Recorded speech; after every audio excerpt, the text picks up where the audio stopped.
What's up guys, it's Jason from Eustis Roofing, and I came across something I want to show you guys real quick, and it's why it's important to have a project manager on a roofing job.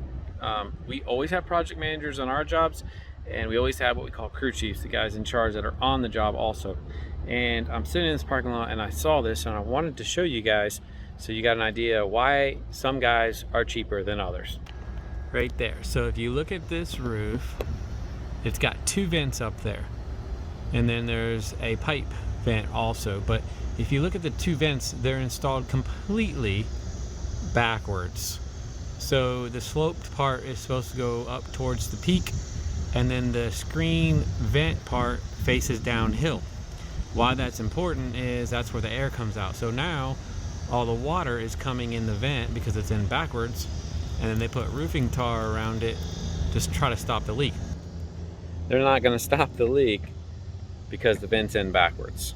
So super important to know who's doing your roof. Make sure that they're not just sending some subcontractor crew out that hired some random guy today to help out and put vents in backwards. But it's also super important for the project manager to walk the roof when it's done and make sure that he's protecting you, the homeowner. And this is typically what you see when you can find a guy that is cheaper. You get backwards vents and they don't work.